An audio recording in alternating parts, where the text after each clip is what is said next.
Good evening, brothers and sisters. I must say at the very outset that these surprise happenings that occurred here with all of this lavish display of affection was something I didn't anticipate.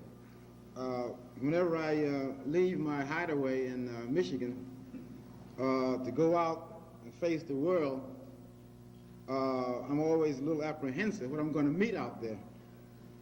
Whether it's going to be friend or foe. I've gotten sort of used to that now. I've become hardened to the role that I suppose that fate has consigned me to play. You should understand that the role that I am playing as an individual at this juncture of our history was not a role that even I planned to play. And I think that should be of interest to you, perhaps in a better understanding of who I am or even who we are. I'm playing a chance role, a role that was brought about by circumstances that it is taking me 25 years to understand. And I still don't understand it all that well. But it was sort of, you might call it adjusting to a role as one went along. Now, I'm not going to be long-winded here tonight. I don't want to be. But there is so much wrapped up in this problem of ours, more than you and I think is wrapped up in it. This is part of our problem. I've often said, after hearing a lot of brothers talk and movements clash, or individuals rant and rave, is that no matter how much we protest, no matter how much we demonstrate, or how much we display what we think we are, we have, for the most part, underestimated our situation in the United States. Now get this clear. That goes for you, me, and every individual that proposed to be your spokesman. We have underestimated our situation in this country, or in the world. We don't fully understand our situation. We only think we understand it.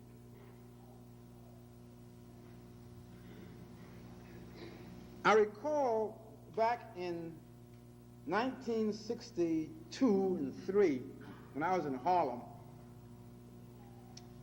there was a young brother there who worked in close collaboration with me on a number of movements in that community. And frankly, this young man, I could say at that time, was a much braver soul than I was. Because let's face it, I'm a middle-aged man.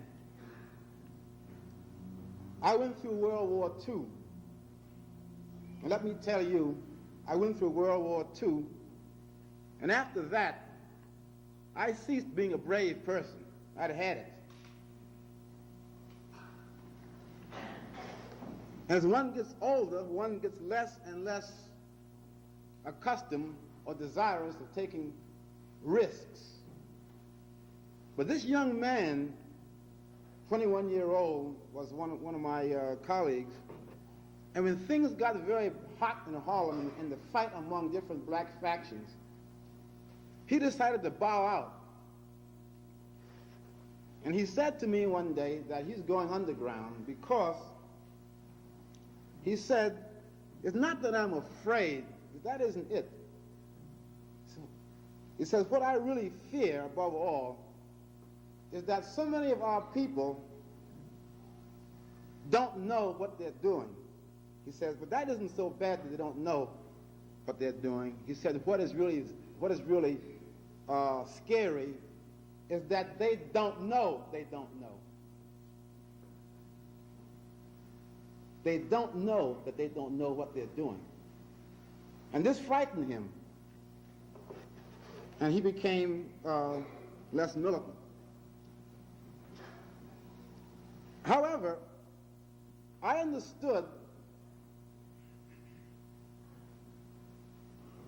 after 4.5 years in the Army and 10 years in the radical movement in New York, it became clear to me that before we as a people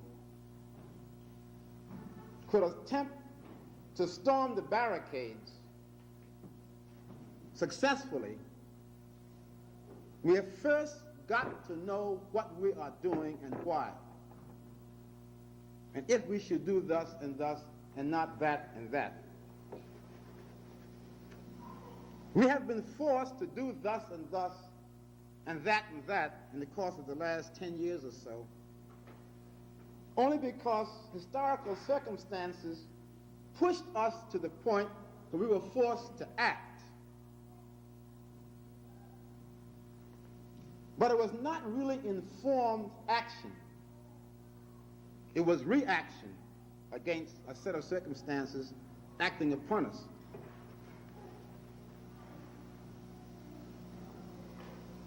And we thought that rhetoric and action alone would somehow, in a very magical way, solve our problems, and all the barriers to our existence would ipso facto just vanish from the scene. But that 10 years was only a dress rehearsal for something else. Now, I recognize this as far back as 1960, when people started talking about the Black Revolution. I knew enough from having been involved in radical movements, from having studied the past, that this could not possibly be a black revolution. Could not possibly have been a revolution. There's no way in the world that this could have been a revolution. But since people thought that it was a revolution, it became incumbent upon people like myself with some modicum of pre-experience to attempt to explain as best I could why this could not be a revolution.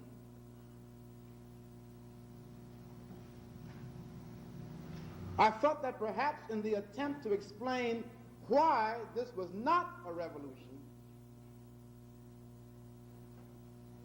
that if those who thought it was a revolution and who really wanted it to be a revolution, that they might learn something from this to explain to them probably or possibly how to make one.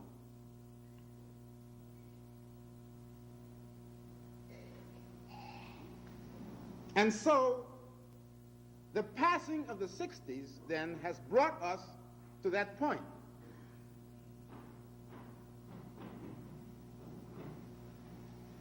The point of what is the program?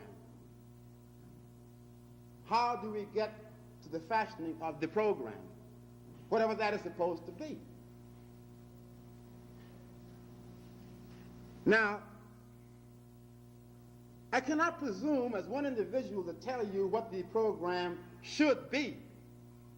Because number one, even I, as one black, does not know what other blacks really want. And you cannot fashion a program for people who don't know what they want.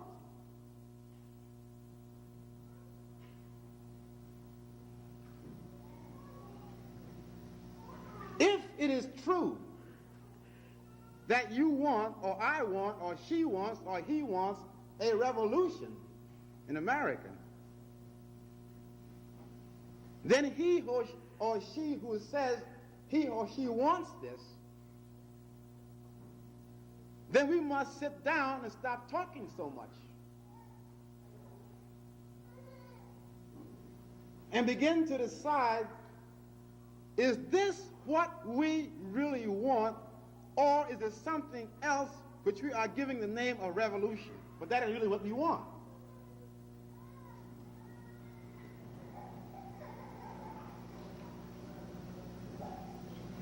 During the 60s, and even now, as a result of the 60s,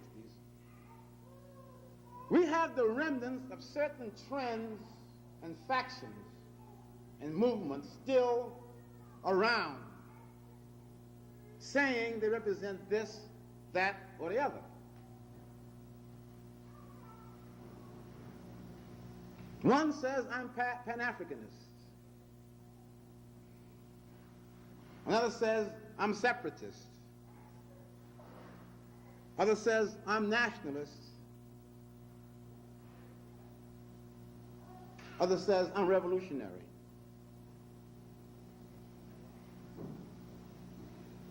Right away, we got problems.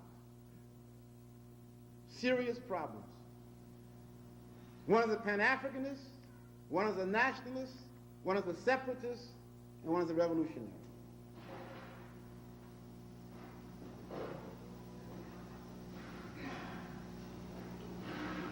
We got a problem in program, method, conception, and analysis. We even have more than that, but I don't want to make it sound too difficult.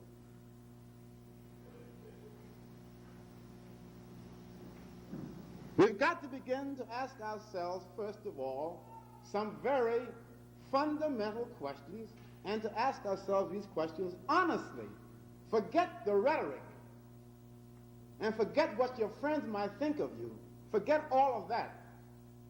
Ask yourself, if I am a Pan-Africanist, is that synonymous with revolution? Is it or isn't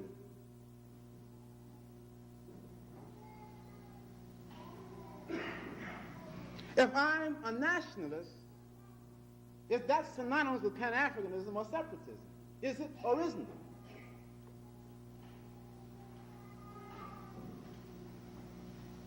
If I'm a revolutionary, is that synonymous with a separate state or separatism?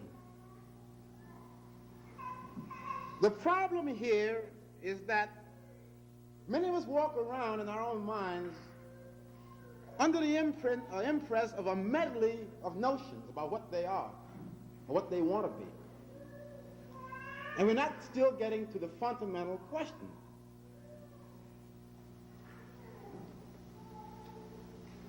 I'll be brief for the time being. But no matter what you are right now, and you can be anything you want to be, believe me, I don't care what you are. Right now, no matter what you are, you have got to stop and ask yourself first one fundamental question before you entertain anything else. I believe the first question you must ask yourself is this: is it possible, realistic, and probable that I can achieve what I think I want within the context of this society as it exists right now? I don't care if you're a Pan-Africanist, separatist, nationalist, immigrationist, revolutionary, I don't care what you are. It becomes important for you to stop and ask yourself this fundamental question: can I achieve my aspirations within the context of this society called America?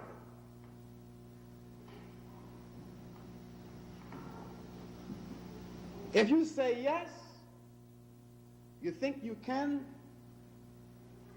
well, at least there is a basis there of some consensus. If you say no, I don't believe it, then you're faced with a problem, because then at this stage of the game, if you say no, then you'd better say then, what is the best and fastest way out?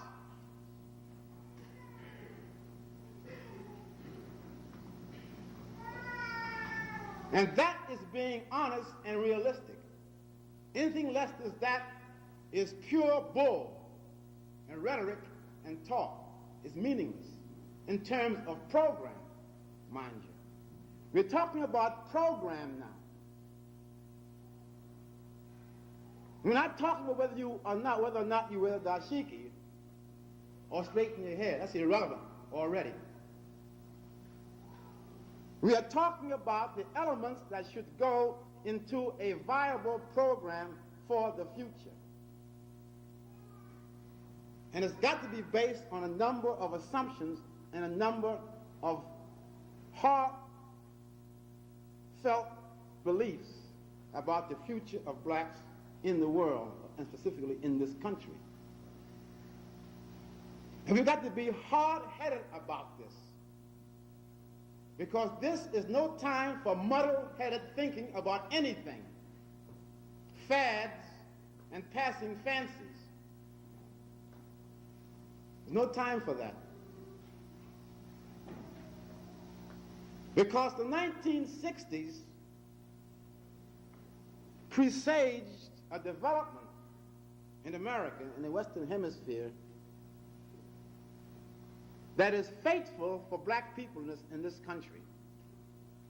Decisions are going to have to be made about the role we play or don't play.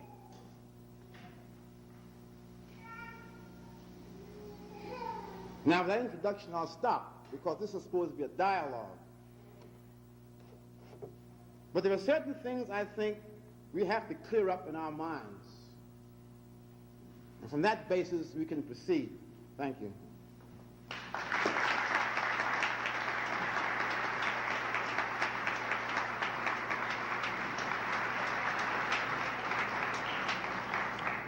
Brothers and sisters, you can address the panel with your question, or you can address an individual on the panel. Just when you, would you stand and would you yell? Because actually, acoustically, we have discovered that while you can hear with the microphone help here, it's difficult for the brothers to hear up here from back there. So this is Brother Cruse, Brother Bracy, and Brother Wright here. And if you want to address one of them, please do so. Or if you want the panel itself to address itself to either your statement or your question, please do so. Could we refrain from the church testimonial types of things?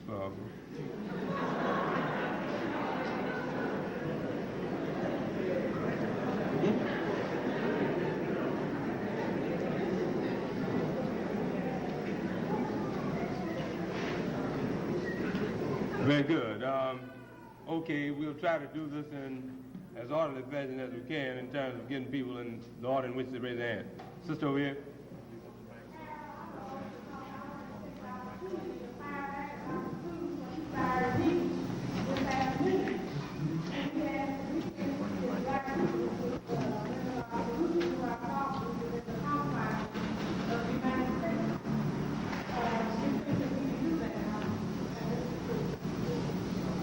Well, you're asking me.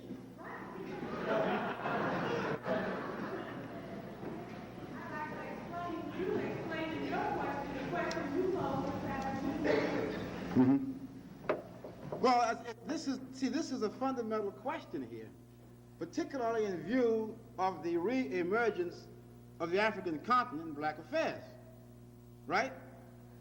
And historically, in America, the impact of Africa on black affairs has had to do with immigration. That's part of the ingredient. It's part of the which we cannot just throw out. I mean, whether we as individuals, whether I, you, anyone else, does or does not believe in immigration for blacks back to Africa, nevertheless, we have to consider that ingredient in the formulation of a program. If you get what I mean. Because if we don't do that, then we are not being historically true to our antecedents. Now, the problem with the question is the loaded one. Because certain simple-minded interpretations of this question, which have come down since the Garvey period, says it's either or.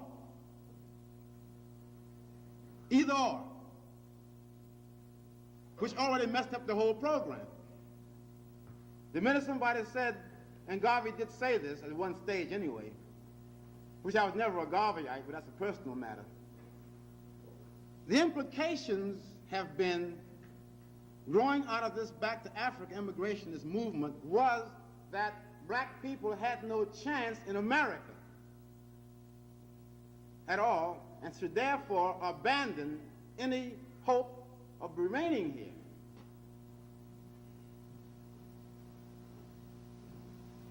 Now, the problem with the movements as we know them has been that this was never the true state of affairs in general black thinking. There were conflicts developed because of this, where the immigrationist-minded blacks split with the anti-immigrationist blacks, causing a rupture in what you might call an intellectual approach to the problem. Because actually, this was mechanical thinking, because there's absolutely no reason programmatically or historically why an immigrationist black should fight with his counterpart, you see?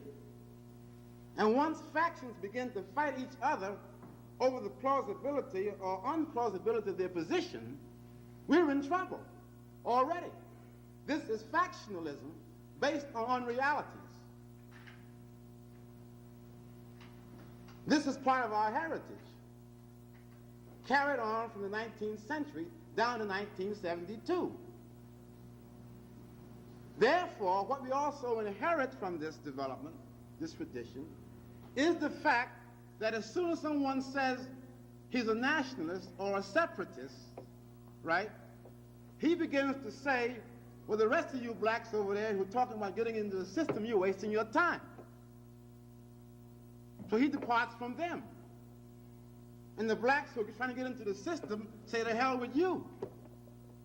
There's a split here, a division of forces, a waste of intellectual resources surrounding a problem.